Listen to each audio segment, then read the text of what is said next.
Buenas tardes a todas y todos. Mi nombre es Jorge Castillo Sepúlveda, vicedecano de Investigación y Posgrado de la Universidad de Santiago de Chile. No sé si se han percatado, pero intentamos generar un ambiente, un escenario lo más habitual y quizás lo más, en la medida en tanto se hace posible, quizás distante de las lógicas convencionales de operación de la academia o de la institución. De hecho, estamos aquí en un espacio, perdón por el término, pero híbrido, a propósito de una serie de procesos que nos convocan y que incitan a este espacio de conversación, híbrido en el sentido de que estamos precisamente quizás relativamente al medio entre muchas universidades y los espacios institucionales donde opera el Ministerio de las Culturas. De híbrido también en el sentido de que estamos en un espacio en el que se desarrolla una serie de procesos de carácter cultural, artístico y también académico, o un espacio que en realidad posibilita o que se va constituyendo en la medida que se practica. Estamos en Casa Palacio, es un espacio que nos permitió, que nos acogió para el desarrollo de esta actividad. Se trata de un espacio autogestionado, administrado por una serie de personas, entre las que están Camila, Rodrigo, que no sé si están por acá. Les damos las gracias por habernos recibido en este lugar. Y pensamos en este lugar porque lo que se intenta generar precisamente un espacio de diálogo entre distintas formas de estar, distintos modos de existir contemporáneamente. Iniciamos hoy un espacio de conversación que se titula Hacia una concepción de la cultura como bien público. Conversaciones sobre cultura, universidad y sociedad, que son es la instancia de preparación para un gran evento que se está realizando el mes de octubre, que se titula como Enrique, Cultura como bien público, que organiza el Ministerio de las Culturas, las Artes y la Humanidad. Y es también híbrido en el sentido de que se trata de una instancia en la que empezamos a practicar relaciones entre el Ministerio de las Culturas y las universidades. De hecho, habemos varias universidades participando en la organización de esta actividad, en este caso la Universidad de Santiago, pero también el Conjunto de la Tecnología Metropolitana, la Universidad de Chile, la ONCE, que somos parte en la región metropolitana de una gran red que se comenzó a constituir el año pasado, que se llama una red de artes y humanidades, un proyecto financiado por el Ministerio de Educación que articula la Universidad del Consorcio de Universidades del Estado en torno a la práctica artística y la creación artística. Entonces, estamos aquí para iniciar un espacio, para iniciar un tránsito, iniciar un recorrido y también para practicar formas distintas de articulación. Yo no sé si debería contar esto, pero pocas veces se logra organizar una actividad como esta en tan poco tiempo. Yo creo que eso pasa particularmente cuando coincidimos mucho en los objetivos que tenemos y creo que de manera curiosa el Ministerio de las Artes, la universidad, estamos alineados en el objetivo de promover la actividad artística también como un modo de existir en la academia. Eso es lo que quería decir. Le doy ahora, si se permite, el espacio a la vicerrectora de Instrucción con el Medio de la Universidad de Santiago para darle la entrega.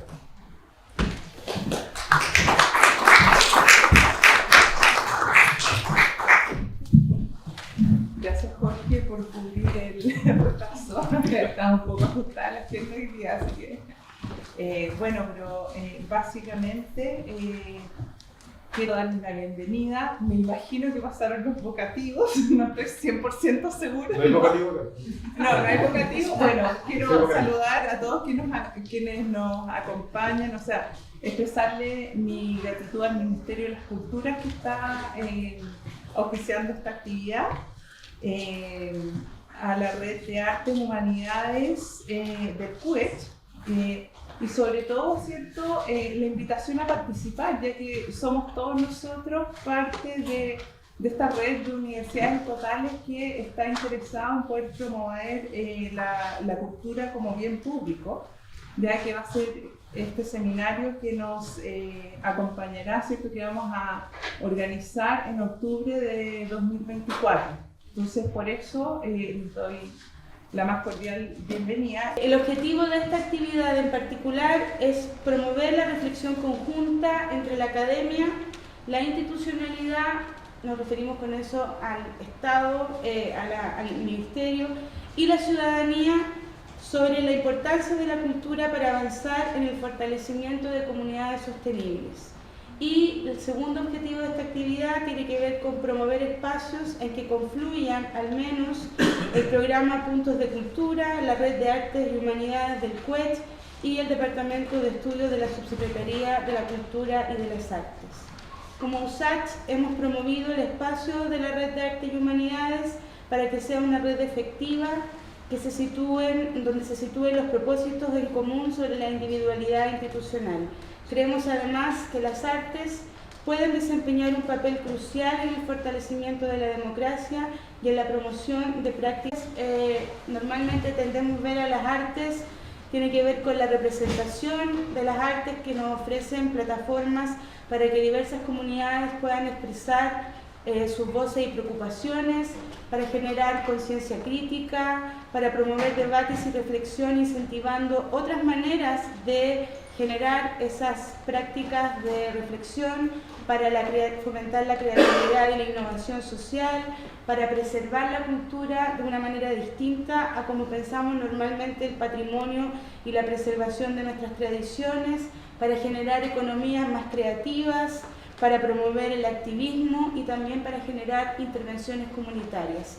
El arte tiene muchos sentidos y aunque la Universidad de Santiago no tiene una carrera de artes, sí tiene muchos artistas y creadores y por eso decidimos participar de esta red y como universidad pública tenemos un compromiso con fortalecer la democracia a través de medios distintos y a través de prácticas distintas y por eso formamos parte de esta red y tomamos la bandera de ser la primera universidad que organizara este evento para dar pie a este camino que nos llevará a además ser expositores de esta actividad. Muchas gracias a todos ustedes.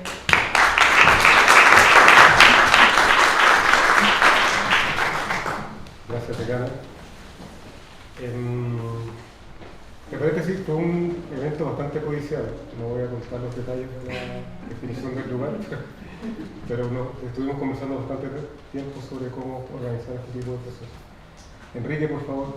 Enrique, el encargado del Departamento de Estudios del Ministerio de las Culturas, las Artes y las Humanidades, que ha catalizado y promovido el desarrollo intercultural. Muchas gracias, Enrique.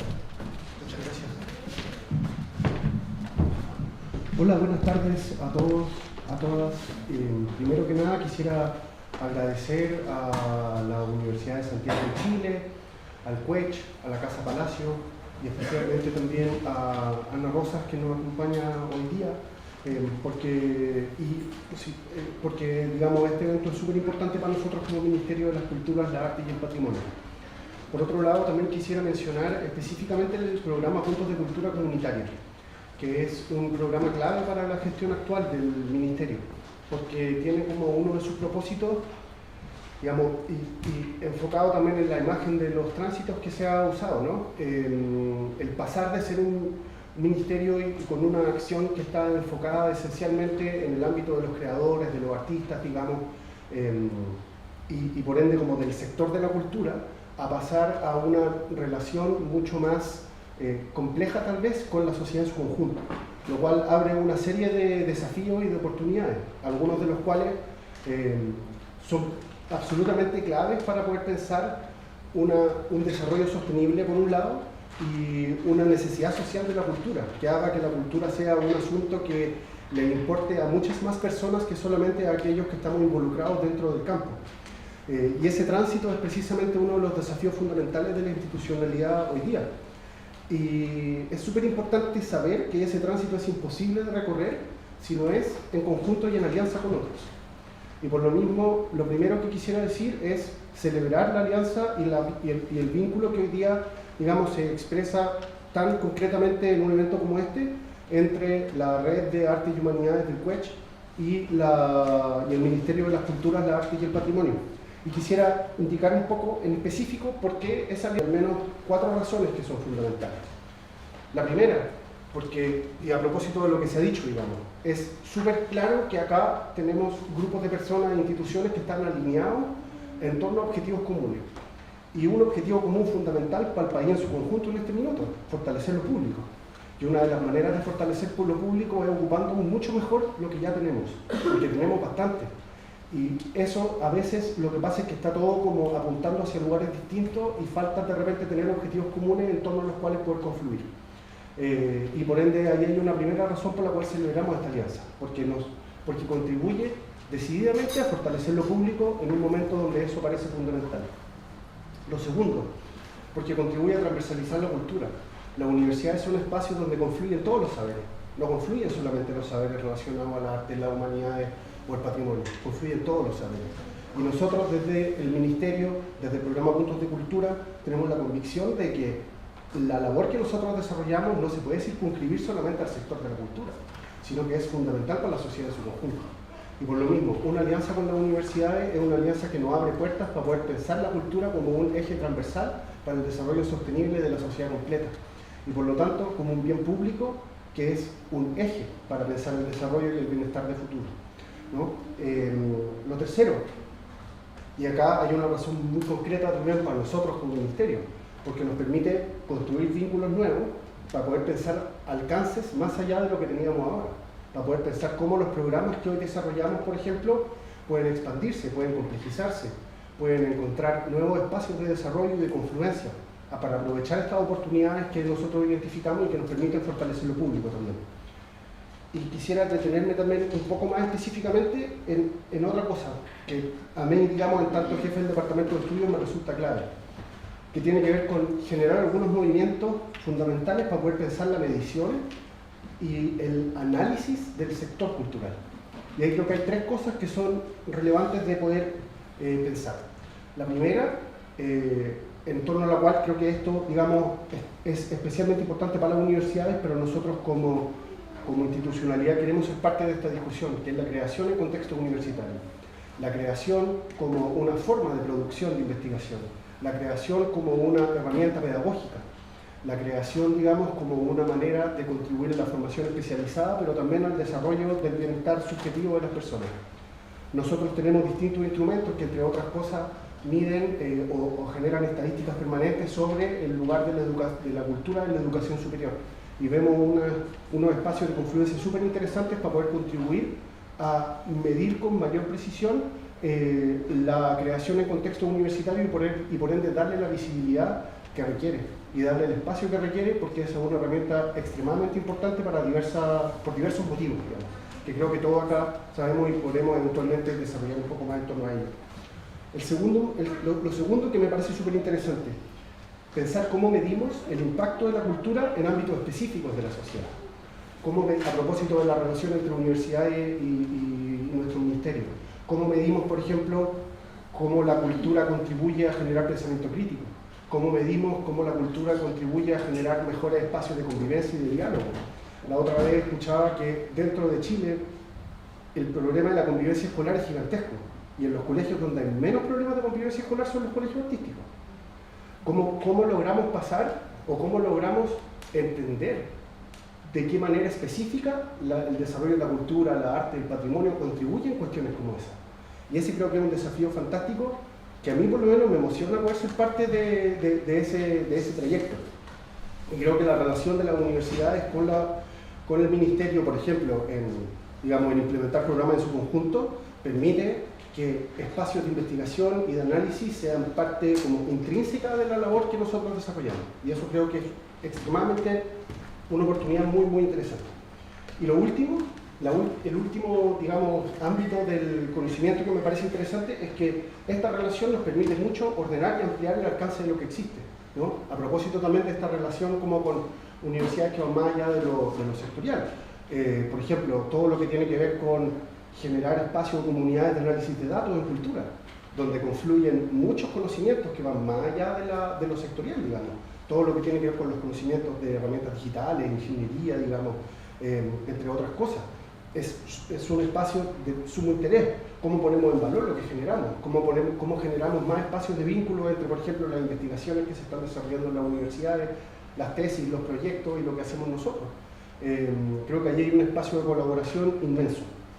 Y lo último que quisiera decir es especificar un poco el vínculo particular que queremos construir hoy día y que queremos empezar a seguir y que queremos seguir construyendo. Es un vínculo entre el programa Puntos de Cultura Comunitaria, el Departamento de Estudios, como se dijo, pero también las universidades del CUECH, pero también otras cosas que son tal vez conceptos, ¿no? Los objetivos de desarrollo sostenible. Los objetivos de desarrollo sostenible son 17 objetivos que nos indican, digamos, un camino de interés para el concierto mundial de las naciones. La cultura se planteó como un elemento transversal a esos objetivos. Y el objetivo 17 lo que dice es que tú tienes que generar alianzas para lograr esos objetivos. Por lo tanto, un desafío inmenso para nuestro ministerio es cómo generamos alianzas que nos permitan efectivamente transversalizar la cultura para poder lograr esos objetivos, ¿no? La pregunta por cómo, por ejemplo, la cultura impacta en la salud mental o impacta en una educación de calidad, es una pregunta interesante en sí misma, pero también es fundamental para poder pensar la cultura como un eje transversal para lograr los objetivos de desarrollo sostenible. Y ese es un camino muy, muy importante que nosotros queremos recorrer y que nos sentimos orgullosos, honrados y alegres de poder compartir con todos ustedes en ese viaje. En ese sentido, hoy día tenemos un punto de partida que nos permite identificar y construir nuevos cruces y que nos permita pasar, por ejemplo, de una intuición, de experiencias donde sabemos que la cultura es importante, a un análisis, hacer, digamos, un todo que actúa coordinadamente en función de objetivos comunes. Ahí tenemos dos desafíos bien importantes, internacional por parte del Ministerio de la Cultura. La doctora Ana Rosa Mantecón, del Departamento de Antropología de la Universidad Autónoma Metropolitana. Bienvenida, doctora, gracias por este espacio. Y acompañará el diálogo el doctor Rafael Chavarría, del Departamento de Historia de la Universidad de Santiago de Chile. Muchas gracias también, doctor, por participar. Y este espacio va a ser, en realidad, moderado por la doctora Raiza Calvanti. Ahí está, así que por favor, Raiza, adelante. Muchas gracias por participar. Empezamos.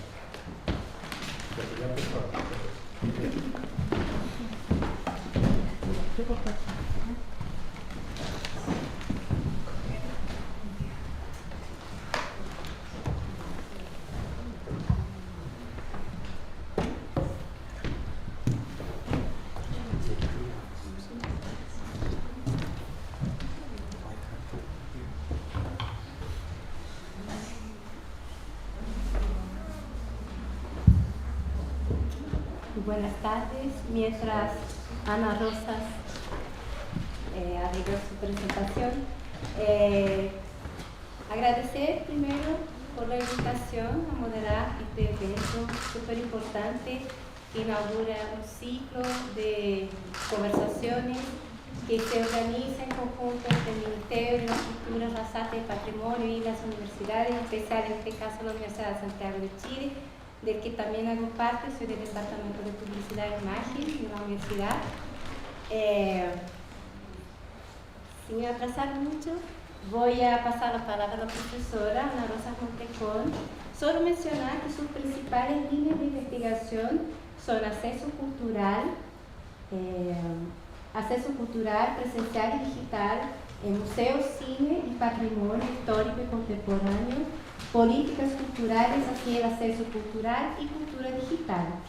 Su presentación se titula De la formación de públicos a la arte, participadores culturales, los retos del marco comunitario.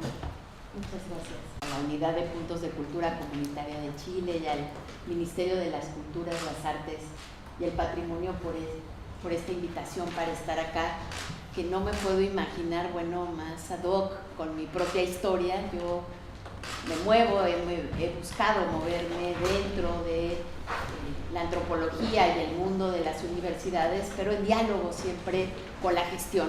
Entonces, bueno, estoy fascinada de pensar, normalmente uno habla a una comunidad o a otra, pero tener esta posibilidad, esta confluencia de una conversación que busca unir la reflexión universitaria, que se nutre y al mismo tiempo busca nutrir la gestión y bueno, el trabajo que se hace en el campo aplicado de las políticas culturales, pues es muy emocionante para mí. ¿Podría tener un poco? Que me quedo muy lejos.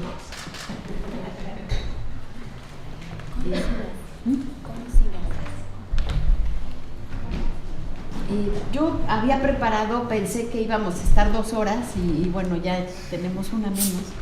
Voy a ir un poco rápido, pero bueno, la idea es ir señalando las coordenadas de la discusión y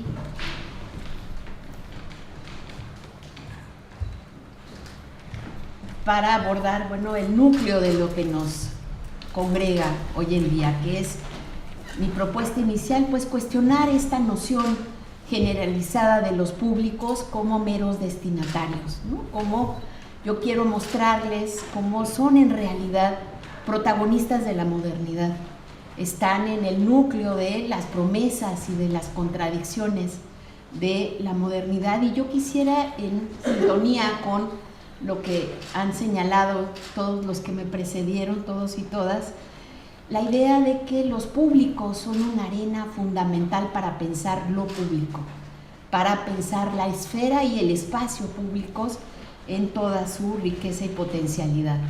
Cuando yo hablo de públicos, en realidad hablo de un sujeto del que desconocemos prácticamente todo, ¿no? Tendemos a hablar de ellos en singular, tendemos a pensarlos como si fueran un sujeto único, esta noción de el público en general. Una y otra vez hablamos de ellos sin reconocer su diversidad, sin reconocer que son roles que se vienen transformando aceleradamente en el tiempo, ¿no? Y sin reconocer sus implicaciones políticas, sus implicaciones sociales. Tendemos a pensarlos circunscritos en el campo del placer, en el campo de la diversión, ¿no? Y muchas veces cuando hablamos de los públicos, en realidad nos referimos a ello porque nuestras iniciativas para convocarlos fracasaron. Y generalmente no pensamos en la importancia de estudiarlos. De ahí que, bueno, me parece fundamental que en el ministerio, bueno, vuelvan los ojos a la academia y a la posibilidad de generar sinergias, ¿no? Para pensar cómo analizarlos. Creo que es todo un reto el realmente acercarnos a ellos y dejar de hablar de ellos a partir de lo que les ofrecemos y pensar que analizar las películas o analizar las exposiciones o analizar la oferta musical es suficiente para ver cómo van a reaccionar. En realidad estamos frente a sujetos que desempeñan un conjunto de roles. Ser público en realidad es eso, es jugar un rol que no preexiste a la propia relación que se da en el desarrollo del jugar el rol de público, ¿no? Se trata de una posición en un contrato cultural. Los públicos, aún el sujeto tirado en un sillón viendo el programa más banal, está activamente negociando, está activamente interpretando, está relacionándose con una oferta que se va transformando y que va mucho más allá del campo cultural. En realidad, ser público es un modo de existencia de los sujetos, no es solamente una forma de vinculación con los productos culturales, sino es un modo de existencia que se entrecruza con otras modalidades de ser en sociedad. Somos públicos amarrados a nuestro contexto, amarrados a ese devenir en transformación. Sabemos en realidad que estos roles que son negociados son referentes a partir de los cuales nos explicamos quiénes somos, a partir de los cuales construimos nuestra identidad y nuestra pertenencia. De ahí la importancia de trabajar con los públicos, porque es a partir del juego de esos roles que nosotros vamos generando respuestas, ¿no?, a quiénes somos y a dónde pertenecemos, y esos roles nos permiten vincularnos con otros en el campo y al exterior del campo cultural. En ese sentido, es muy importante reconocer que ser público es un acto profundamente práctico. De hecho, hablamos, los que trabajamos públicos, de prácticas culturales a partir de las cuales no solamente disfrutamos una película, no solamente disfrutamos una exposición, sino que intervenimos en nuestra propia vida y también en los entornos. Esta imagen, que es de Lourdes Grobet, es una imagen de la lucha libre.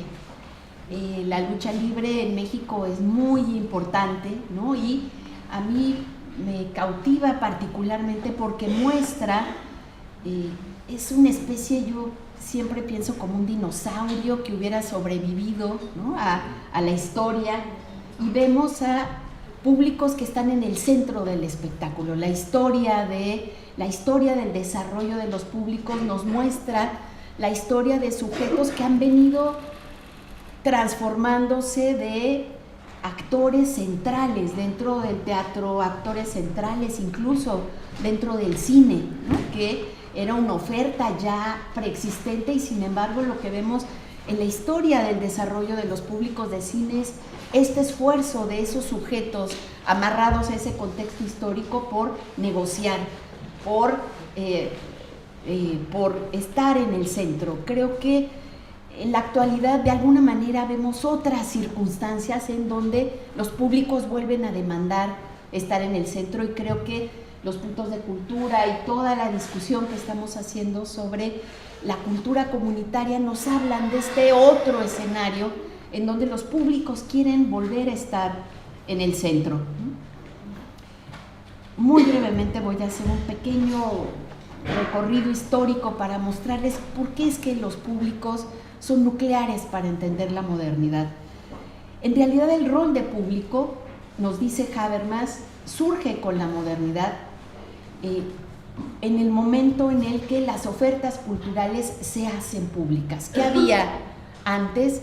Había convocados, pero que pertenecían a la iglesia, o pertenecían a las cortes, o pertenecían a ámbitos dentro del poder en donde solamente estaban convocados los que jugaban esa adscripción. O sea, para ser público uno tenía que ser alguien identificado, bueno, con ese espacio. ¿Qué hace la modernidad? Transforma las posibilidades de jugar ese rol y vuelve las ofertas culturales en principio universalmente accesibles. ¿Qué implica entonces? Dice, bueno, estamos hablando de el siglo XVI, ¿no? Finales, la época de Shakespeare, cuando comienza a hablarse de los públicos para referirse a los asistentes al teatro en este caso. ¿Qué ocurre? Bueno, que sin distinguir rango, posición social o pertenencia, es posible jugar el rol de público. Michael Barner, que es una figura clave para trabajar los públicos, dice: ¿qué son los públicos? Son un cuerpo de desconocidos unidos por la circulación de un discurso. ¿Por qué desconocidos? No quiere decir que la gente no se conociera, quiere decir que no tenía que conocerse.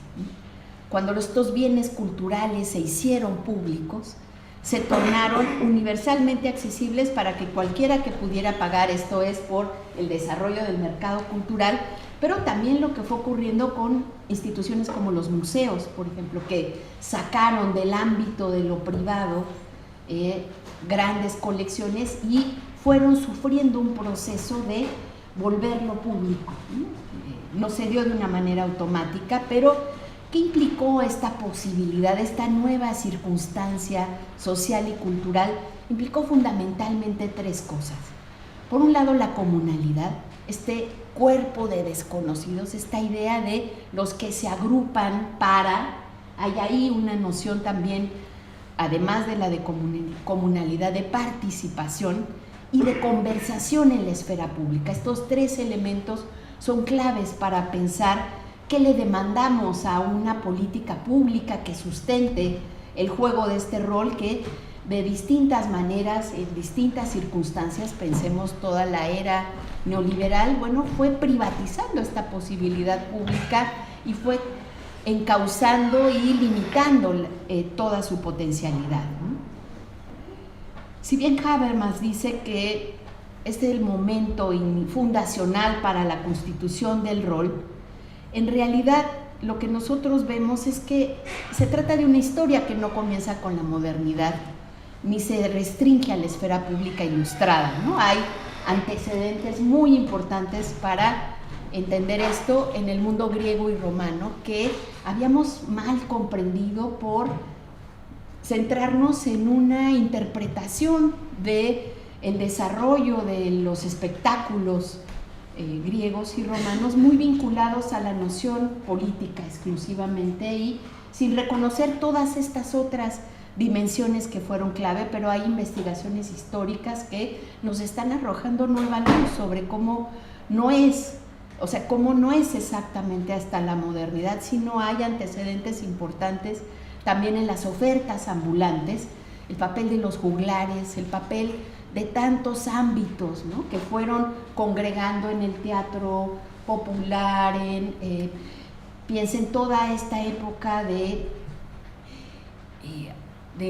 ofertas que mostraban múltiples ejemplos de la otredad, seres deformes, indígenas, afro, personas afro, o sea, muchos sujetos sociales que eran considerados representantes de ese otro lejano distinto. También en las ejecuciones públicas eran espacios que convertían en espectáculo, ¿no?, un ámbito de terror, pero que fueron también espacios de congregación de ese cuerpo de desconocidos, ¿no? Y también, y esto es todavía menos reconocido, la multiplicidad de vigorosas esferas públicas populares que muchas de ellas no eran necesariamente letradas. Jesús Martín Barbero, por ejemplo, ha trabajado ampliamente por este reconocimiento de esas otras esferas. Se trata entonces de instituciones que se fueron transformando en espacios que en potencia permitían convivir no solamente a los diversos, sino también a los desiguales. El gran problema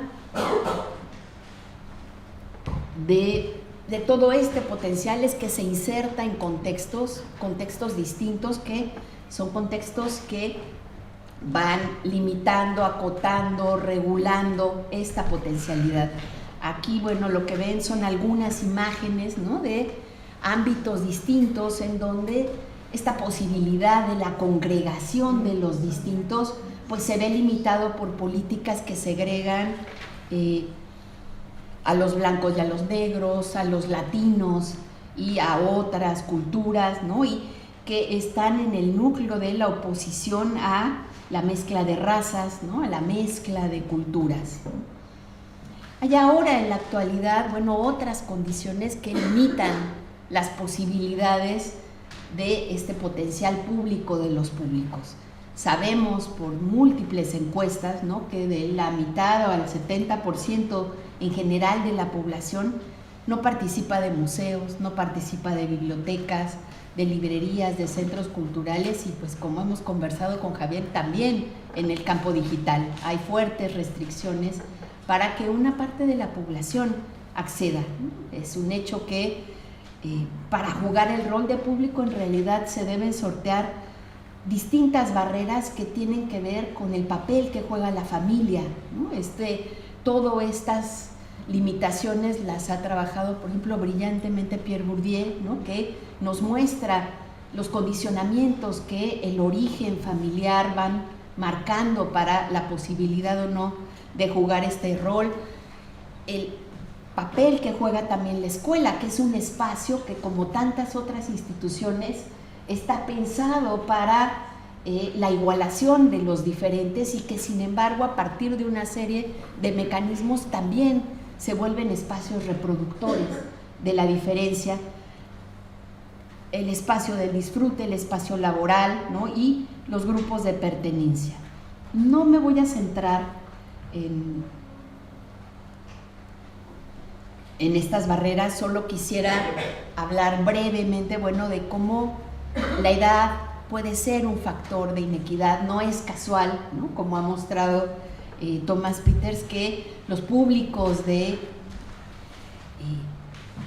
los museos en Chile, bueno, y en el mundo entero, ¿no?, estén compuestos por jóvenes, ¿no?, que hay ahí, bueno, hay una serie de condicionamientos que dificultan. El tema del género también puede ser una barrera para entrar, las condiciones de salud, las barreras simbólicas, los grandes teatros, ¿no?, la magnificencia de los espacios puede ser un limitante. El Teatro de la Calle identificó esta barrera simbólica y, bueno, buscó sacar a las obras a las aceras para tratar de saltar esa barrera. La distancia geográfica, los costos de transporte y de entrada, etcétera, ¿no? Hay otras barreras, por ejemplo, como las habilidades de visión o movilidad. Lo que ven aquí es un boleto, bueno, la parte posterior, y fue un gran escándalo. La parte que está resaltada dice: se recomienda que personas con discapacidad se abstengan de ingresar. ¿Qué hay ahí? Bueno, expresamente, no es implícito, ¿no? Una limitación de una institución que decide no hacerse cargo de lo que implica incorporar a sujetos que no son bienvenidos. ¿Qué hacen las ofertas culturales? Te abren la puerta o te la cierran de distintas maneras, ¿no? El público implícito es una noción particularmente vigorosa para pensar en de qué manera las instituciones abren o cierran puertas. Esta imagen es la imagen de un museo en México, el Museo Sumaya, que bueno, tiene una forma espectacular, pero ciertamente en su diseño está diciéndoles a las personas con silla de ruedas o con cierta dificultad para caminar en qué medida son o no bienvenidas. Uno puede pensar, bueno, la parte trasera está abierta, pero es realmente muy representativo en qué medida se nos invita o no a concurrir, ¿no? Hay múltiples países, estoy pensando por ejemplo en el Museo Nacional, en Colombia y su Museo Nacional, que tenía una escalera semejante y está ahora horadada por una rampa, ¿no? Que da un espacio central, o sea, uno entra por la puerta principal, ¿no? Está también algo que tiene que ver con dinámicas globales y que son la manera desigual en la que se han venido expandiendo las industrias culturales. Sabemos que no obstante que pueda haber una enorme riqueza en la producción radial o museal, o etcétera, etcétera, ¿no? Teatral, en realidad los flujos no son flujos que vayan circulando parejamente por el globo. Si uno ve las estadísticas, ¿no? Sobre qué llega y que se mueve hacia otros países, uno ve que las flechas en realidad vienen gruesamente de ciertas naciones hacia el resto del mundo, y en realidad no hay una circulación que facilite la diversidad. La parte nuclear en la que yo quisiera centrarme es en los distintos escenarios cuando pensamos en otras maneras de abordar lo que circula en las comunidades. Tendemos a tener una visión en alguna medida estática de lo que es pensar en las comunidades como sujetos de las políticas públicas.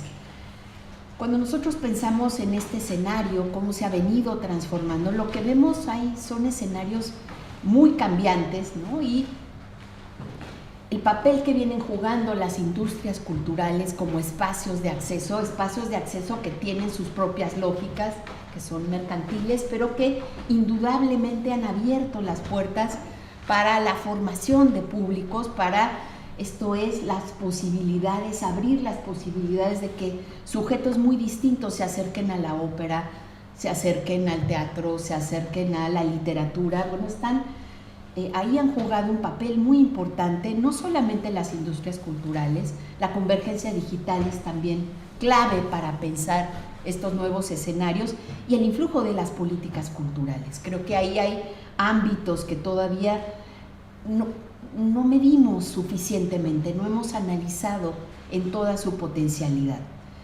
Sabemos además que, no toda la oferta cultural, y sobre todo en América Latina, circula por canales formales o institucionales. Cuando pensamos en la circulación cultural, tenemos que pensar en la piratería, sin ninguna duda. Es un ámbito sobre el que hemos trabajado aún poco con una mirada pues muy restringida a lo legal y lo ilegal, sin reconocer todo lo que se está moviendo ahí en términos de acceso, ¿no?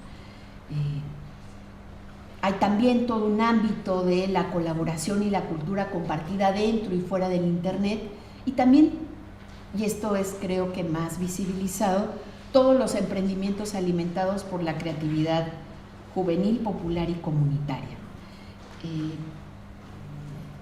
Sabemos que, esto ha sido trabajado como globalización desde abajo.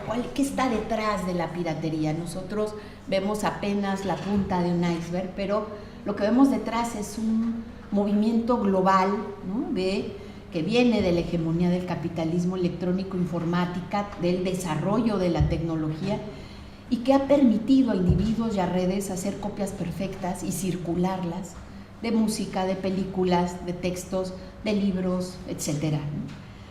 Esto, bueno, se favorece por la interconexión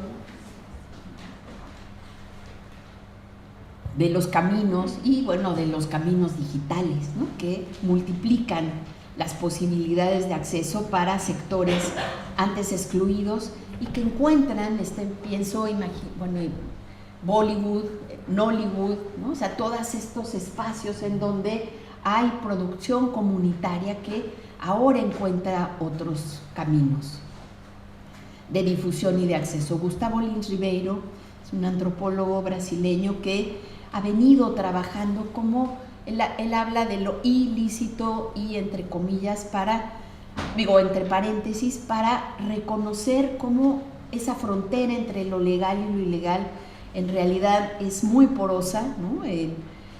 Tiene que ver en parte, bueno, con este contexto de desarrollo tecnológico, pero también con el debilitamiento de los estados, ¿no? Y detrás, él dice, podemos encontrar ciertamente lavado de dinero, violencia, corrupción y élites que se benefician de esta globalización, pero también, y esto es, yo creo que lo que es todo un reto de pensar, todo este movimiento de masas a nivel mundial apoyadas en redes sociales, en sistemas de confianza, en mercados callejeros que se mueven en rutas antiguas de migración y comercio, en zonas transfronterizas, en calles, en mercados populares, en regiones fuera de la ley y en internet, ¿no? Yo hablo, esto da para una conferencia solita, pero hablo, bueno, hay una diferencia cualitativa de escala e intención entre las actividades de las bandas organizadas internacionalmente que tenemos que reconocer, pero también en relación con las múltiples microprácticas que, a pesar de ser formalmente ilegales, no todas son motivadas por una lógica estructural organizativa ni por un propósito unificado, y que no todas están vinculadas al crimen organizado y al uso de la violencia. Una segunda gran línea de renovación de los accesos es la de la creatividad comunitaria, ¿no? Estamos reconociendo ahí, bueno, innovaciones tecnológicas que también, por la expansión del Internet, han catapultado otros modelos de intervención cultural que pueden ser o no redituables económicamente, que están basados en redes de apoyo mutuo también y de trabajo colaborativo, y que se montan también sobre todo este circuito, ¿no?, ya milenario de ferias y de mercados callejeros. Están impulsadas por organizaciones barriales, por programas gubernamentales, se expanden por toda América Latina, su impacto no se restringe al ámbito local, y sin embargo tenemos ahí un gran pendiente en términos de estadísticas. Desconocemos cuál es su alcance, cuál es su visibilidad, ¿no?, qué impacto tienen. Pienso, por ejemplo, en los sonideros, ¿no?, que son actualmente, bueno, productores culturales potentísimos en el campo musical. George Giudice, por ejemplo, contrasta cómo en el 2006, mientras la Sony, con 52 artistas contratados, lanzó 18 discos, en ese mismo periodo solo el Tecnobrega, ¿no?, que opera en el mercado informal, circuló 400. O sea, estamos hablando de fenómenos populares con una potencia enorme. En tercer lugar, bueno, está también la cultura compartida en red, ¿no?, que tiene este mismo ecosistema de ampliación digital y que ha permitido que los públicos dejen de ser exclusivamente públicos y se vuelvan también productores y circuladores de contenidos, ¿no? Estamos hablando de dispositivos de cooperación que en algunas y muy diversas medidas cambian constelaciones de poder. Diferentes grados de conocimiento tecnológico crean y mantienen una estructura compartida, y es un modelo que se basa en la creatividad colectiva y el procomún. Estamos hablando de comunidades de apoyo que trabajan en red, que cooperan, que colaboran, que transfieren conocimientos y contactos, ¿no? Y que contribuyen a la transformación de instituciones y formas de vida. El Tecnobrega es un ejemplo muy claro de cómo las industrias creativas se mueven generando un falso modelo de escasez. ¿Por qué es que pudieron darse este contraste entre 18 discos y 400 solo del Tecnobrega? Pues porque buena parte de la lógica es una lógica que es una lógica mercantilizada de la producción y de la difusión cultural. Por el otro lado, este otro entorno de producción cultural tiene una visión colectiva de la creatividad. No la entiende como un recurso individual susceptible de apropiación privada, sino como un procomún, un recurso que se elabora colectivamente en comunidad y que en principio debe ser aprovechado por todos. No quisiera dejar una idea exclusivamente idealizada, ¿no? de todas estas potencialidades. Es cierto su potencial democratizador, ¿no? Pero hay ahí también otra serie de fenómenos que están detrás también del trabajo que cuando pensamos a las instituciones públicas apuntalando lo público para proteger a los ciudadanos de lo que está ocurriendo ahora y cada vez de manera más masiva, que es la amenaza a la privacidad, la propiedad de los datos que se trasladan a la red o a la sujeción a los intereses de las plataformas. Y desde luego el fenómeno que está detrás de ellos, que es la disputa por la atención de los usuarios. La atención está en el núcleo del modelo de ganancia del actual capitalismo. No en vano se habla del capitalismo de la atención, ¿no? Que tiene que ver con esta búsqueda de pensar en la monetización de nuestra atención y de nuestro tiempo de conexión. Otra cara de este movimiento comunitario de producción cultural es el trabajo de los jóvenes emprendedores. Hay una creciente participación de los jóvenes en la economía, en la producción cultural, como consumidores también e impulsores de tecnologías digitales en todas las áreas, ¿no? De la creación y la comunicación cultural. No es un fenómeno ajeno al desarrollo institucional. De hecho, están modificando el papel de los soportes culturales y el lugar social de los jóvenes. Es un movimiento internacional, se desarrolla con distintos acentos y en general tiene algunos signos comunes. Por un lado es la inestabilidad laboral, ¿no? La precariedad de todos nuestros productores culturales se enmarca en este contexto, ¿no? En donde combinan recursos públicos y privados, formales e informales, mucho trabajo autogestivo, ¿no? El agrupamiento en redes que generalmente son cosmopolitas, que son versátiles y que les permite, gracias al hábil manejo de los recursos digitales, cooperar anudando comunidades nacionales e internacionales, ¿no? Donde algunos consiguen trabajos y expanden sus productos. Como les decía, no se trata de fenómenos ajenos a la institucionalidad, son prácticas que modifican la producción, la circulación y la apropiación de los bienes culturales. Estamos hablando, bueno, de todo un movimiento en donde la creatividad se reorganiza y se redistribuye fuera de las instituciones y las empresas culturales, desafía y relativiza la tendencia a reproducirse de museos, de cines, de teatros, ¿no? Y también de las megaempresas que industrializan los bienes simbólicos. El uso creativo de estos espacios que van generando, bueno, ha hecho cambios radicales en nuestra manera de acercarnos a la cultura. Yo pienso, por ejemplo, en lo que ocurrió en México con organizaciones como Ambulante. Ambulante es una agrupación que es una sociedad civil que ha llevado desde hace ya más de una década documentales por todo el territorio nacional y creo que se mueve también en algunas regiones de Centroamérica, es originalmente mexicana, y es muy impresionante cómo en un corto tiempo, o sea, apenas una década, están transformando la relación de públicos muy distintos con el documental.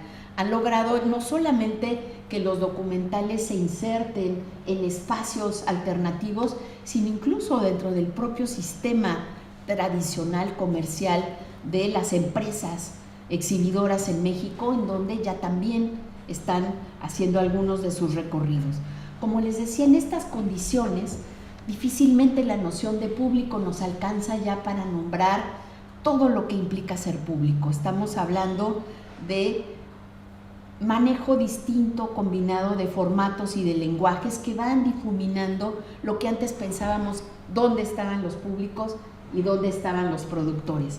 Estamos ahora frente a productuarios, ¿no? Estamos frente a una gama muy diversa de formas de ser público. Estos roles de público se vienen transformando y vemos, bueno, cómo públicos, por ejemplo, que van a una exposición, toman imágenes que circulan en las redes, que recrean esta posibilidad conversacional original de lo público, que van transformando sus maneras de conectarse, de circular el conocimiento, que intervienen sus propios cuerpos, que transforman nuestra percepción, que generalmente es arcaica, sobre lo que implica ser público y todas sus potencialidades. Quisiera pasar a la última parte, pensando, bueno, ¿cómo incidir en estos escenarios cambiantes? A pesar de la velocidad con la que he hablado, bueno, quisiera dejarles esta idea de escenarios de los que en realidad apenas empezamos a atisbar cómo están transformando, ¿no?, la cancha, y es una cancha que está en permanente transformación. Una de las grandes dificultades para pensar cómo incidir es que las políticas culturales en general han tendido a centrarse en los artistas, ¿no? Pensamos que hacer política cultural es producir más películas, hacer más ediciones, generar más exhibiciones y no necesariamente trabajar los públicos, ¿no? Los creadores han tendido a centrarse en sus obras y no en la distribución, y las instituciones en sus dinámicas de producción y puesta en escena y no en la comunicación. ¿Por qué detenerse entonces a pensar los públicos cuando los recursos suelen ser escasos y el tiempo apremia? Fundamentalmente porque, lejos de la idea de que hay un círculo virtuoso entre la producción y el consumo, en realidad la oferta más fascinante cultural no atrae de manera natural. Los públicos no nacen como tales, necesitamos tender una serie de puentes para que jueguen ese rol, ¿no? Y detrás de esos puentes hay siempre sujetos, hay mediadores que van cultivando, ¿no?, esa posibilidad de que estos sujetos se acerquen o no, dependiendo de perfiles y circunstancias particulares. ¿Qué ocurre entonces? Bueno, que se trata de una relación que hay que forjar.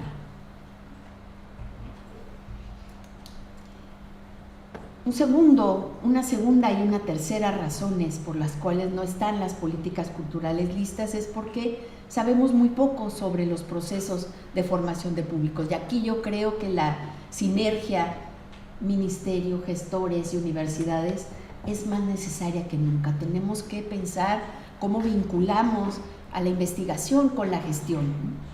Y sobre todo, y creo que esto es lo más fundamental, porque la relación entre participación cultural y desigualdad en general no la conocemos, ni la reconocemos.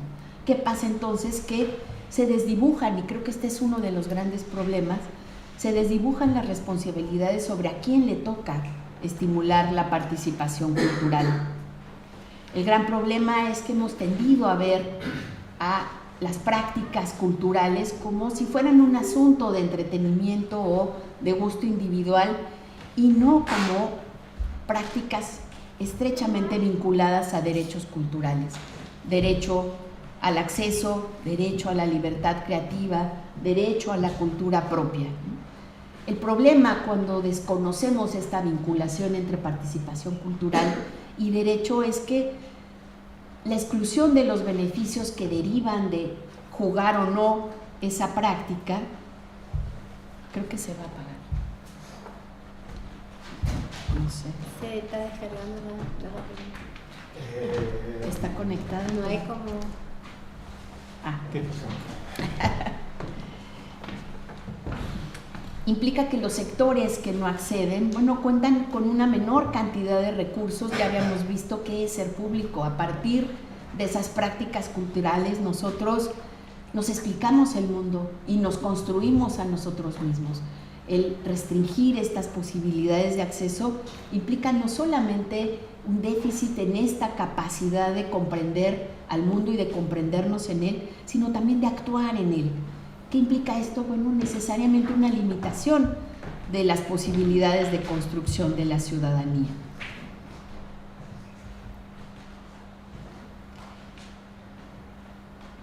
Cuando nosotros pensamos en la importancia de formar públicos, en realidad hemos visto cómo ha venido transformándose la mirada de lo que implica esta política pública. La visión original, y que bueno, aún es extendida, si ustedes googlean en internet, bueno, ya googlear es un poco antiguo, ¿verdad? Si le preguntan a Lía qué es formar públicos, aparece de manera dominante la visión mercadotécnica, ¿no? Mercadológica, esta idea de atraer más visitantes. Pero hay ya en la discusión sobre la formación de públicos una evolución que la mueve hacia pensar esta idea que está en el centro, la idea de combatir la desigualdad en el acceso cultural. Está también la idea de la participación, cada vez más y esto es muy claro en los distintos modelos europeos, los modelos norteamericanos, de distintos países. Cuando uno ve la discusión sobre la formación cultural, está el núcleo de pensar en la idea de la participación como algo clave, el desarrollo de la creatividad, la idea de fomentar alfabetizaciones múltiples y profundizar también la comprensión, la interacción, el disfrute y la práctica, sí, del arte. La investigación es clave porque son procesos que están transformándose. Sabemos que se trata de procesos de largo plazo, graduales, de mejorar la relación con los públicos actuales, de generar vínculos con los potenciales y de trabajar con los que no se acercan, que difícilmente vamos a ubicar dentro de las instituciones y que transforman los retos, ¿no? Requieren investigación, requieren experiencia, planeación, requieren evaluación, que es algo en lo que normalmente nos quedamos cortos, ¿no? Y retroalimentación. Es una práctica necesariamente autorreflexiva, denormalizadora, cuestionadora e incluyente. Sabemos muy poco aún sobre todas estas prácticas emergentes, ¿no? Y nuestros recursos de indagación se resisten a explorar los nuevos hábitos. Me parece clave nutrir nuestros sistemas nacionales de información y también los metropolitanos sobre las prácticas culturales para visibilizar. No son fotos, son películas que se mueven en fast forward, ¿no? Es esta idea de ver las tendencias del mediano y del largo plazo. La información que tenemos es fragmentaria, es discontinua, es muy heterogénea y en su mayoría centrada en prácticas predigitales. Necesitamos entonces diseñar proyectos de desarrollo de públicos, necesitamos pensar en metodologías diversificadas para realizarlo, darles seguimiento y generar nuevos lineamientos para políticas de largo aliento. Es importante entonces reconocer prácticas, no solamente estadísticas, que son claves, son fundamentales, necesitamos dimensionar lo que estamos midiendo, pero también pensar en cómo entender los sentidos de esas prácticas, las maneras en las que se vienen transformando. Muchas gracias.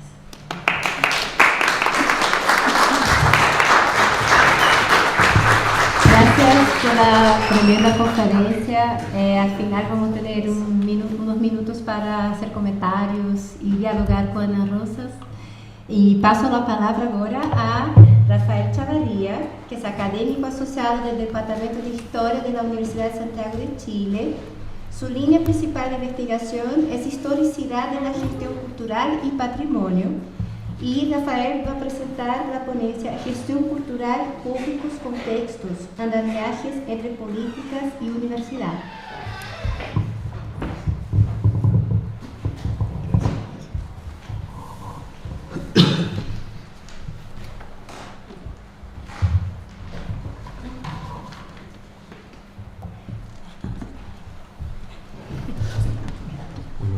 tardes. Yo voy a ser breve, muy breve.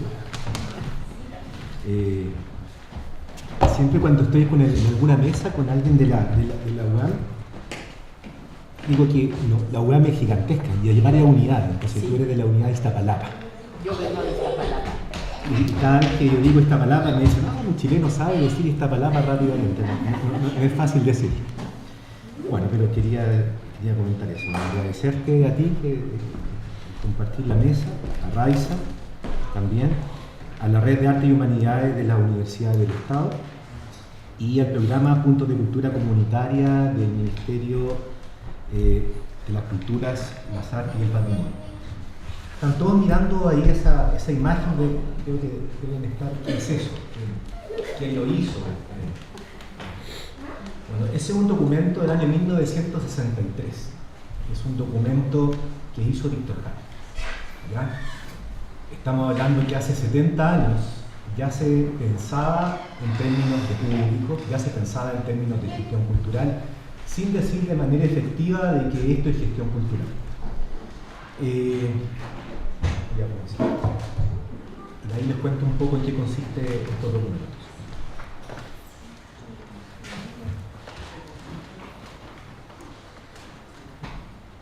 Bueno, hablaré sobre algunas trayectorias históricas en la concepción de los públicos, tomando en consideración básicamente dos agentes. Por un lado, a los creadores, estamos hablando a los artistas, como recién decía, Ana Rosa, que es la política pública que fundamentalmente es lo que ha dirigido, y en segundo término a los asistentes.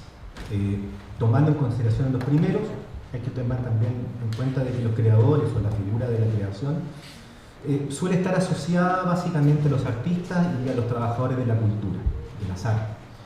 En Chile el concepto de gestión cultural, el concepto de audiencia, es un concepto relativamente moderno que no tiene más de 40 años.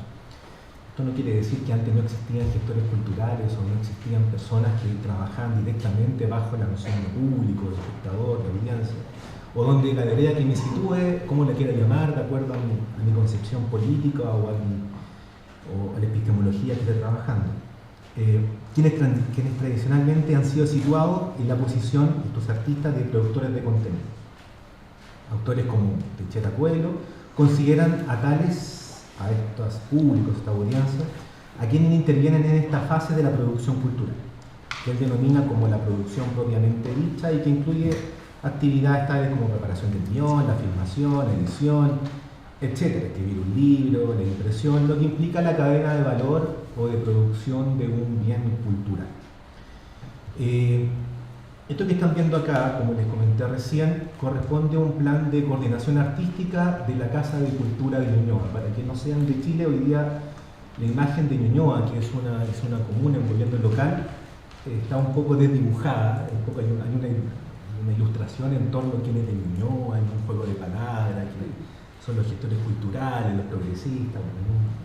Es bien interesante la discusión que se da allá, pero Víctor Jara en su minuto, además de ser músico y además de ser un actor, un director de teatro, también fue director de folclore, ¿ya? Y asesoraba directamente la unidad de cultura de Ñuñoa, y le pidieron realizar un plan artístico. Y lo diseñó en 3 etapas. La primera etapa, que corresponde cómo iba a ser la institución. Esta institución docente que está pensada básicamente bajo la lógica de una academia de folclore, academia de danza, academia de teatro, con claras identidades de públicos, adultos, mujeres, niños, adultos mayores, sin una pretensión profesional. También comentó en su minuto el tema de los públicos a partir de cómo se va a difundir y finalmente preguntarle a estos públicos que son los artistas qué es lo que quieren. Es re interesante porque es una de las primeras personas, una de las primeras instituciones, tomando en consideración Ñuñoa, de que se piensa en un censo de artistas. Es tomar un tema de que se viene trabajando, no sé, en América Latina desde que llegaron los españoles, hacer censo, una cuestión que tiene 500 años.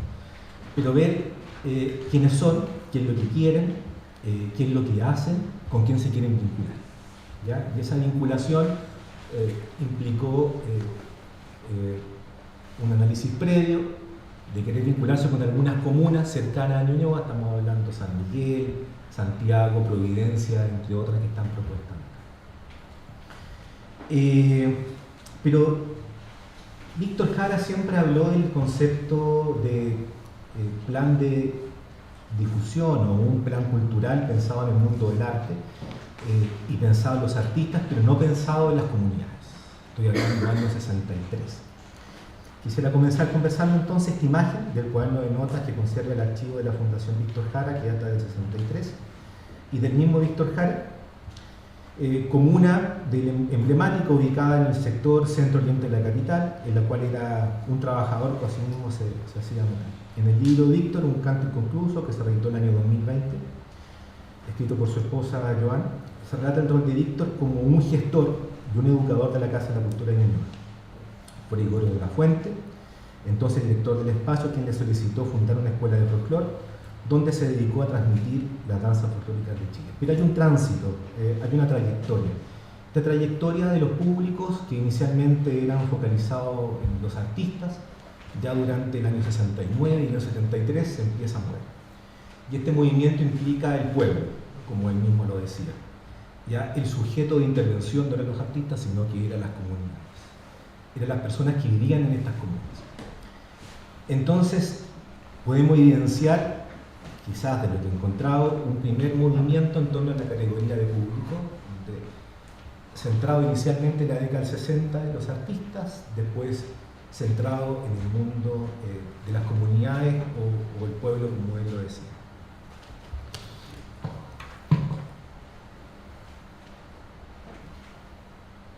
Pero hay una tercera etapa que la voy a explicar a continuación y que tiene relación con los puntos de cultura donde voy a hablar más adelante. Un primer momento de esas trayectorias puede verse a partir de los creadores, estos creadores focalizados en el mundo del arte. En este caso, los creadores corresponden a los artistas. El mismo enunciado identifica que los sujetos de intervención corresponden a los artistas, a las artistas, nombrando y también jerarquizando los públicos de manera clara, adultos, niños, mujeres, y además establecer criterios para identificar a los públicos mediante lo que dije recién, censo de artistas. No obstante esto, podemos identificar repertorios variados de públicos, modificándose de acuerdo a las necesidades sociales y a los movimientos que particularmente se vivían en el continente. Como ya lo dije hace un momento, en el caso de la Unión Popular, Víctor Jara tomará como sujeto de ahora de intervención del pueblo, a las comunidades, transformándose su espacio de trabajo, que inicialmente era la Casa de la Cultura de Ñuñoa, a la Universidad Técnica del Estado, lo que actualmente es la Universidad de Santiago de Chile. En ese minuto hay que tomar en consideración de que en Chile la institucionalidad cultural, es decir, durante el UP, era bastante pequeña. O sea, no existía apenas una unidad de cultura de la presidencia que dependía directamente, en este caso, del gobierno. No existía ministerio, no existía una gran secretaría, y el diálogo directo de cultura se hacía mediante el Ministerio de Educación. Entonces, ¿quién actuaba en el fondo como un espacio o un puente mediador con los públicos o con la ciudadanía? Eran las universidades. En este caso, la Universidad de Santiago tomó un rol fundamental durante la Unidad Popular, porque acuérdense de que la unidad, bueno, esto pasó en los 80, pero en los 70 la Universidad del Estado de Chile, la UT, tenía representación en todo Chile, o sea, desde el extremo sur hasta la zona más norte, y había un convenio de cooperación en ese minuto con la Central Única de Trabajadores, con la CUT, denominado Convenio CUT-UT. Y ese convenio CUT-UT implicaba un trabajo de cooperación en torno a formación de trabajadores que fueran a educarse en la Universidad Técnica, pero también había una cooperación de índole cultural. Entonces, la Universidad Técnica del Estado funcionó como un pequeño ministerio. como un Ministerio de la Cultura sin existir un Ministerio de la Cultura, y efectivamente trabajando con distintos públicos, focalizándose con dos tipos de gente. Uno, el mundo de los trabajadores, y por otra parte, mediante el convenio QTT, y el mundo de los estudiantes.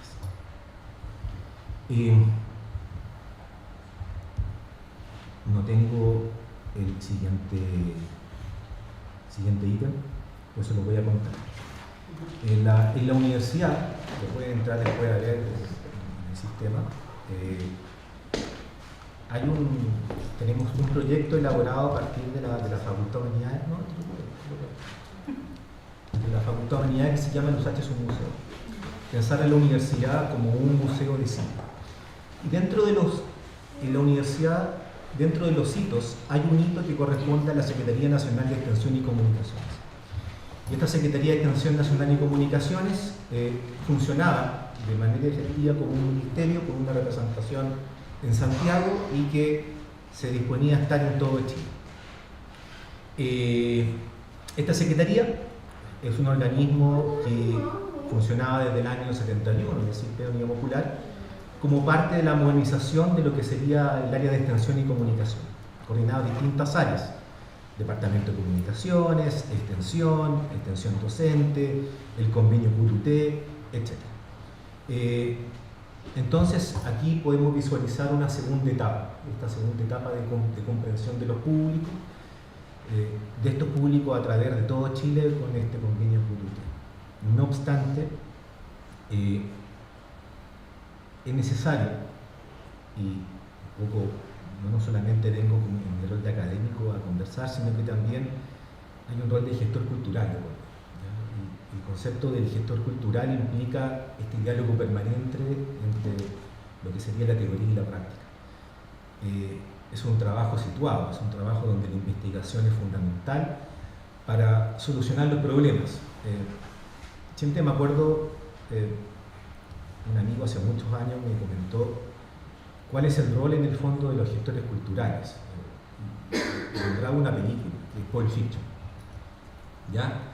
Y una parte de Pulp Fiction, no sé si se acuerdan, cuando matan a todo el mundo y llaman a una persona y le dicen, estoy llamando, lo dice en inglés, pero en el fondo la traducción es que venga el solucionador de problemas.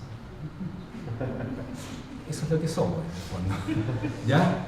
Más que hacer una demostración de la problemática, que sería solamente el nicho de la investigación, sino que además de evidenciar cuál es la problemática y darle respuesta a esa problemática y explicar esa problemática, nuestro rol es buscarle la solución a esa problemática.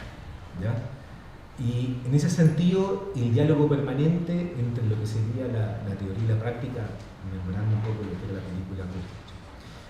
Ambos elementos indispensables para la concepción de la gestión cultural en sus dimensiones de investigación, de formación, pero por sobre todo una vinculación dialogada y efectiva entre las comunidades y sus necesidades.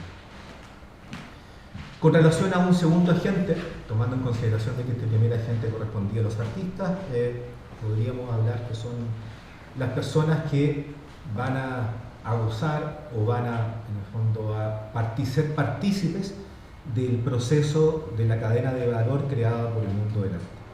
Hablar de los asistentes pone el acento en aquellas personas que deciden participar de manera voluntaria como espectadoras de la observación de la práctica cultural. Este acto voluntario de asistir a una práctica en una posición de observación constituye el marco de comprensión de la primera de las modalidades de participación analizada. Más allá del acto personal de asistencia, los públicos pueden entenderse como comunidades diversas que convergen en una acción precisa y de carácter artístico y cultural. Para comprender el diálogo entre los públicos y las instituciones, tomaré las reflexiones realizadas por Rancière, particularmente el espectador emancipado. Es inevitable cada vez que, por lo menos nosotros en historia, hablamos sobre gestión cultural, lo veamos de una perspectiva crítica, y en la medida de que las iniciativas culturales no logren emancipar, el objetivo final no se logra.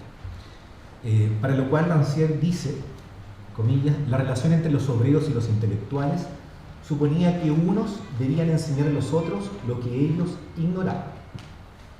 Los primeros, los obreros, podían traspasar lo aprendido de la vida para aleccionar sobre la explotación y el trabajo duro. Por su parte, los segundos, los intelectuales, entregaban su conocimiento como una arma para la lucha de los obreros. Esto genera contradicción, ya que Rancière, buscando las causas del fracaso en esos encuentros movilizados por su propia lucha de antaño, revisa algunas cartas de los obreros escritas un siglo y medio antes, estamos hablando a mediados del siglo XIX. Ahí se topa con lo que no estaba esperando. Pensaba de que era una relación virtuosa entre obreros y intelectuales, se ayudaban unos a otros. Pero no. Habían discusiones estéticas de los trabajadores que disfrutaban de las formas que el paisaje les otorgaba. Es decir, habían trabajadores que les interesaba efectivamente lo que le entregaban las industrias, los patrones, en fin. No había una lógica crítica con respecto a la situación que estaban viviendo. Es decir, que tampoco no es un asunto de caricaturizar la figura del obrero, diciendo de que la emancipación es la necesidad máxima de cualquier agrupación. Bueno, este dato autobiográfico que hizo Rancière sirve para explicar de su propia experiencia lo que descubre como un centro de su teoría. El borramiento, la distribución de los roles, desmitificando la jerarquía del conocimiento. Los roles son etéreos. Los roles se mueven como la cultura, ¿ya? Y la lógica de emancipar a los públicos es un concepto que se refiere al proceso de empoderar a los miembros del público para que sean críticos, reflexivos y activos en su participación de la cultura, los medios de la comunicación y la sociedad en general. Implica fomentar la capacidad de las personas para formar sus propias opiniones, cuestionar las narrativas dominantes y participar en diálogos significativos. Este enfoque, en el fondo, lo que busca es superar la pasividad del público y promueve una mayor autonomía y participación ciudadana en la toma de decisiones y la configuración de la cultura y la política. Entendiendo la cultura más allá del arte, sino que entendiéndola bajo la lógica antropológica del espacio donde me desenvuelvo y las identidades que forman parte de una comunidad. Bueno, la combinación de comunidad y el Estado, de la configuración de los públicos, puede lograrse a través de diversas estrategias donde lo colaborativo es fundamental más allá de la competencia. Y aquí me detengo en 5 puntos. El primero, tomando en consideración lo que comentaba Rancière, es el diálogo y la colaboración. En este sentido está el concepto del fomento de los espacios de diálogo, y aquí me sitúo con el programa Puntos de Cultura Comunitaria como un eje para este diálogo y la colaboración. Romper el paradigma de la competencia y trabajar colaborando. ¿Ya? Y esta colaboración y este diálogo en esta trilogía que implica comunidades, que implica Estado y que implica universidades. ¿Ya? Un segundo tema corresponde a la inclusión y la diversidad, promoviendo la inclusión y la diversidad y la participación para configurar a los públicos, asegurando que de manera concreta se escuchen las distintas voces, con distintos enfoques, pero también con distintas perspectivas. Un tercer ítem en esta combinación tiene que ver con la participación. ¿Ya? Y la participación no solamente implica de que las comunidades participen con las comunidades, sino que las comunidades tomen una decisión en la toma de las políticas culturales, en el caso de los distintos estados. Que también sean partícipes de los programas de medios de comunicación y que también sean partícipes y agentes vinculantes de otras iniciativas que afectan a los públicos. La educación y la capacitación también es otra de los puntos fundamentales, pero quizás uno de los elementos que cruza al diálogo, a la inclusión, a la participación de la educación, corresponde a la transparencia. A la transparencia y a la rendición de cuentas. Debemos garantizar, y el Estado tiene que hacerlo en el fondo, de garantizar la transparencia y la rendición de cuentas en los procesos donde se tomen las decisiones.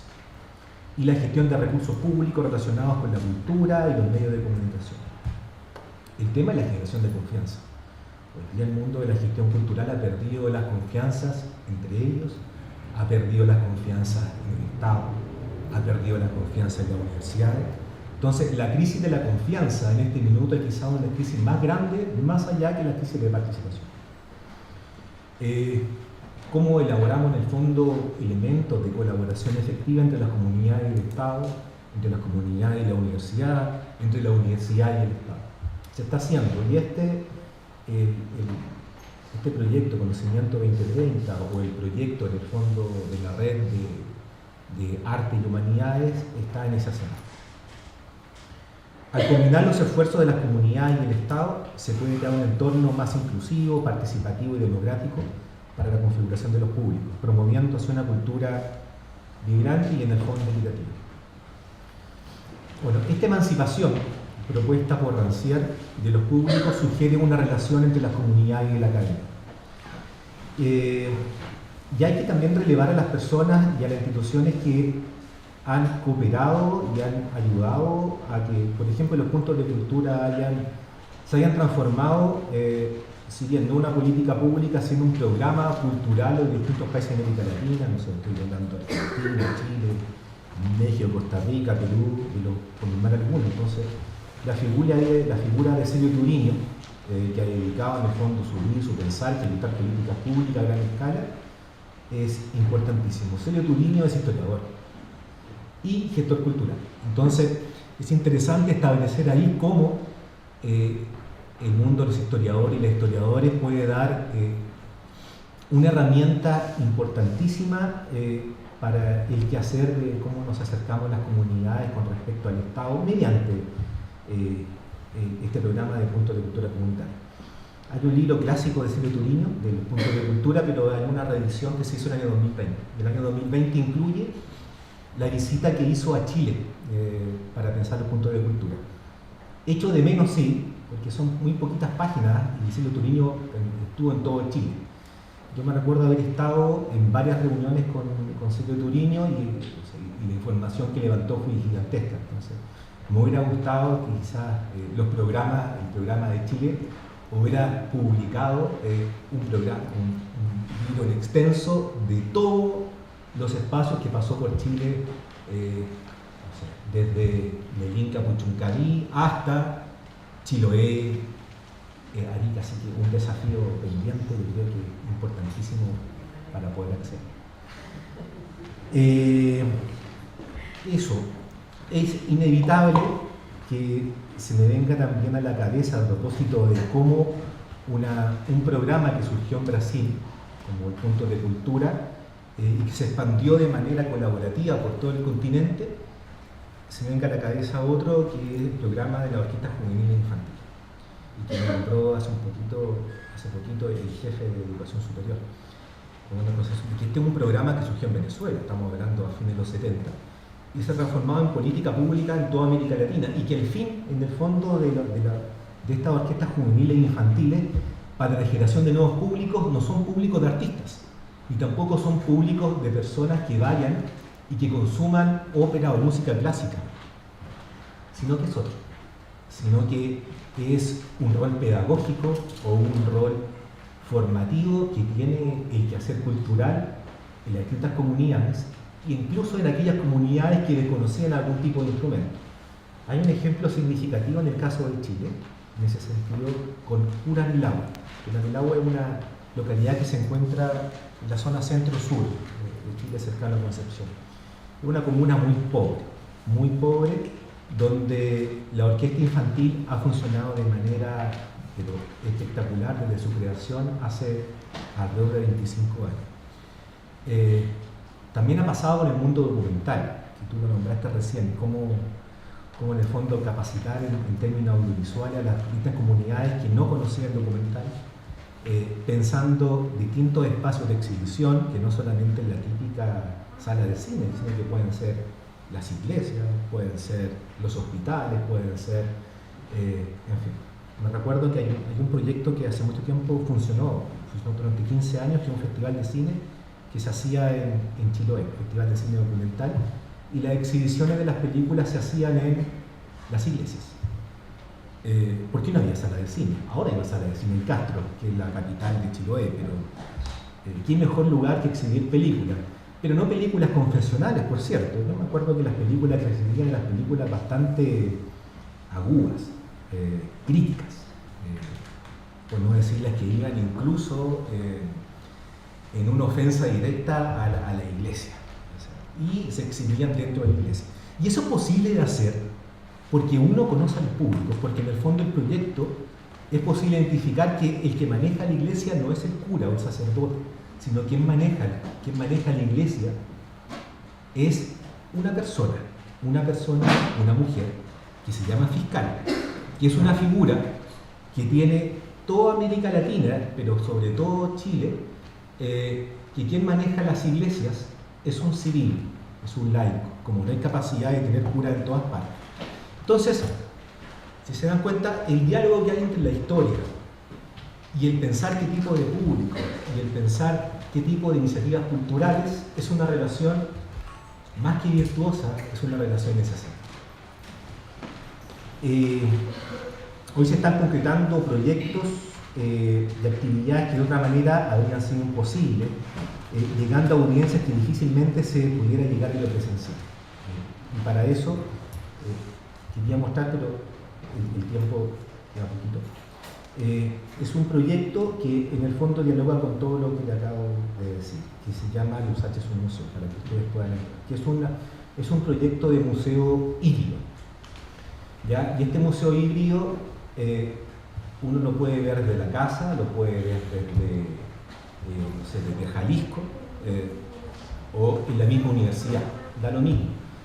Se puede realizar el circuito, escuchar y ver el paisaje sonoro que implica estar en ese mismo lugar, pero también se puede ver en el mismo lugar, es decir, en el cine. También es entendido como un museo de cine. Tenemos un público que es estático, que son 35.000 personas, que es el universo de gente que está en Los H. Que en algún minuto esas 35.000 personas van a ver el museo, si somos optimistas. Pero en la medida de que si hacemos un museo virtual, esa cantidad se duplica, se triplica, en fin, no podríamos manejar cuántas son las personas que podrían entrar al museo de distintas plataformas. Termino con Rancière, nuevamente, donde el conocimiento viene de las comunidades, toma las comunidades y va hacia las comunidades. En ese sentido de las comunidades como un ente permanente, la universidad se sitúa como un agente que promueve, que colabora en la metodología, pero que por sobre todo colabora para que estas comunidades se emancipen, pero bajo el apellido de la cultura, la emancipación de la cultura, ya no siendo un eje vanguardista, sino que un eje que va del lado en colaboración. Eso.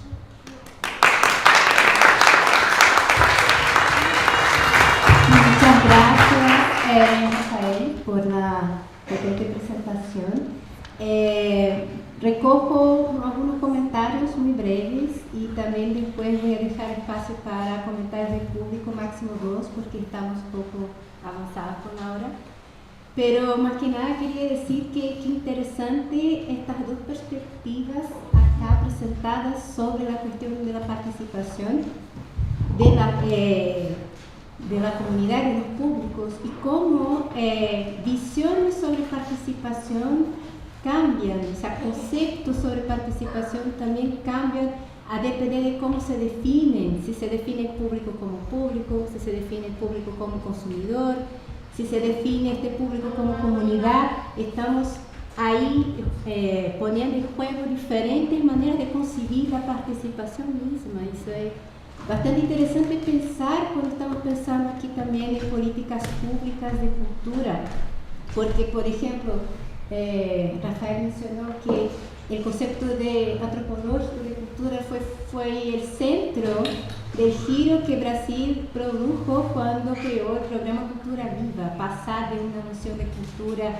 basada en determinados productos culturales producidos por un grupo social específico al que los demás tienen que accesar, a entender cultura como modo de vida que todos producen, todos somos cultura, producimos cultura. Entonces, Esta manera de pensar cultura también implicó una manera de pensar participación, no solo como acceso, pero también como usuarios, como tú dices, ¿no? Y interesante cómo reflexionar eso en esos espacios va a producir efectos en las prácticas culturales. Entonces estamos pensando aquí en el mundo de los museos, que es un mundo que a mí particularmente me interesa investigar, cómo estas discusiones sobre participación están súper ligadas. Exacto, cómo participar como inclusión, como tú dices, hasta desde pensar la arquitectura del museo, hasta pensar qué tipo de programas los públicos pueden incidir en esos museos, cómo se puede producir, por ejemplo, una exposición co-creada. Entonces, pensar participación con prácticas participativas, co-creación, colaboración, como mencionó también Rafael, coproducción, son todos, hay una diversidad para decir que participación es un concepto que es bastante complejo, tiene varios niveles, ¿no?, de entendimiento, y desde cada uno de esos niveles también van conectados nociones de cultura, van conectadas también nociones, visiones sobre el público, si ese público es comunidad, si ese público es visto como público o mismo como consumidores. Tu concepto también de prosumidores es bien interesante. Bueno, no voy a hacer preguntas para no robar preguntas del público, pero después individualmente me gustaría saber algunas ideas, especialmente sobre cómo ves tú una actualización de tu noción de prosumidor, pensando que hay ahora ciertos mecanismos, por ejemplo Spotify, que ya impiden una relación entre productor y plataforma. Hay ahora una cosa que se llama las distribuidoras, que los artistas tienen que accesar a través de distribuidoras a la plataforma. Y le llega cada vez menos dinero ahora, porque queda las distribuidoras con una parte de ese... Bueno, pero eso discutimos después, entonces dejo la palabra a quienes quieran contribuir con un comentario o una pregunta a nuestra invitada de hoy. Dejo acá abierto el micrófono. Ah, ya, claro.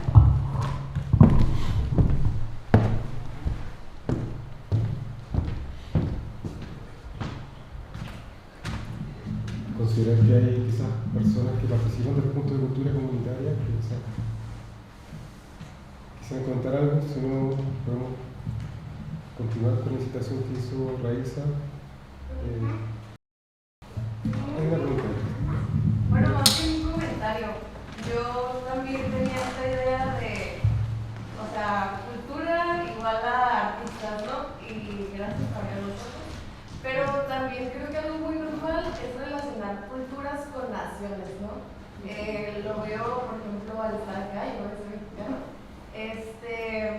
Ya haber tenido la oportunidad de vivir en varias partes, yo voy como tomando lo mejor de por aquí y por allá, y es así que he creado mi propia cultura, ¿no? Pero eso me llama también mucho la atención, o sea, ¿cuál es el futuro para que las personas dejen de tener esta sensación como de perder cultura y no sumar cultura? O sea, está muy relacionado con el tema de identidad y cómo pues, te proyectas y vas por ahí, ¿no? Entonces, eso también dejarlo ahí. Sí, súper natural, creo que lo relacionamos con naciones también, ¿no? ¿Alguien quiere comentar el comentario? No, buenísimo.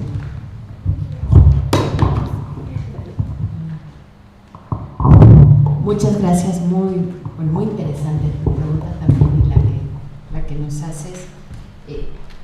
Yo creo que esta noción que tú dices es una noción que compartimos también en la investigación durante mucho tiempo, y de hecho cometíamos errores, por ejemplo, como en las encuestas, hablar, yo lo vi en alguna encuesta que se hizo, de nuestra música, dando la idea de que todos sabíamos cuál era nuestra música, ¿no? Pensando en la música mexicana o pensando en la música ranchera. O sea, había en la concepción de la investigadora o el investigador una noción de lo nuestro, que es esto de lo nacional. Y era muy interesante en en el análisis de las respuestas, cómo había públicos jóvenes, por ejemplo, que pensaban a nuestra música, a el rock, incluían a los Beatles, pensaban en generaciones, en estas otras comunidades, que eran comunidades que estaban atravesadas no por lo nacional, sino por estos otros mundos globales, desde luego, y que hacían otras referencias. Y creo que esta noción también de la cultura como algo estático, como algo que hay que proteger, que hay que cuidar, que se contamina, que puede ser desvirtuado, que puede sufrir pérdidas, también es una noción que tuvimos durante mucho tiempo en la antropología y en otras ciencias sociales, y que nos ha costado pensar en la cultura y en las identidades con todo su dinamismo, con todo lo que implica justamente en los procesos de hibridación, que pueden ser, o sea, no los estoy idealizando, pueden estar atravesados también por estos flujos y por relaciones de poder, pero que contienen mezclas, que contienen riquezas, que contienen esto que tú mencionas, lo que a uno lo enriquece y lo transforma, ¿no? Creo que esto que ocurre en las comunidades y que ocurre también en las universidades está conectado, y que son retos para repensar cómo analizamos la cultura. No sé si...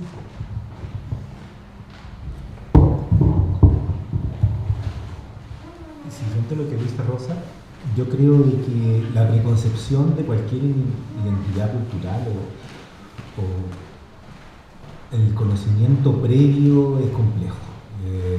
Tomando en consideración esto, se me fue la onda. Se me fue la onda. No te preocupes, yo puedo contestarle y piensan. Que tiene relación con la cultura imaginada. Con la cultura imaginada que fue pensado por Anderson en la década del 80, ¿ya? De que en el fondo hay cercanías que no están situadas, hay cercanías que se encuentran en distintos espacios territoriales, en distintos lugares, en distintos continentes, pero que tienen un mismo fin, ¿ya? Y este fin tiene relación con la identidad que tú comentabas, o sea, cada cultura tiene en el fondo una propia forma de comprenderse, de autoidentificarse, pero eso en la medida de que uno no conoce otras culturas que quizás pueden ser similares a mí. Entonces, en esta lógica de lo imaginado, que ahora es muy fácil entender por las redes sociales, porque estamos hablando hace 40 años, no es una cosa muy sencilla de establecer. Y quizás ahí los puntos de cultura y ahí las orquestas juveniles e infantiles tienen algo que decir. ¿Por qué este tipo de programas o este tipo de políticas tienen una validez en territorios tan distintos? ¿Por qué pasa en Cuna del Agua? ¿Por qué pasa en una localidad de la selva amazónica? ¿Por qué pasa, no sé, en México o en Costa Rica? ¿Qué es lo que ocurre? ¿Cuáles son los grados de similitud para poder pensar un tipo de política que no funciona como un modelo? Porque esto no es que se coloca y funciona de manera como un cubo Rubik, no. Pero hay similitud, entonces yo creo que va por ahí, la lógica de que las identidades son mucho más universales que locales. Entonces, esos son los puntos de diálogo. Bueno, les quería pedir disculpas, Ana Rosas, porque tenemos que ir cerrando, estamos un poquito pasados del horario, y podemos seguir conversando después más informalmente acá en el pasillo y seguir también en los próximos encuentros, amplificando todas esas preguntas e inquietaciones que nos quedó el diálogo de hoy. Así que agradezco muchísimo la participación de todas y todos hoy día en este diálogo.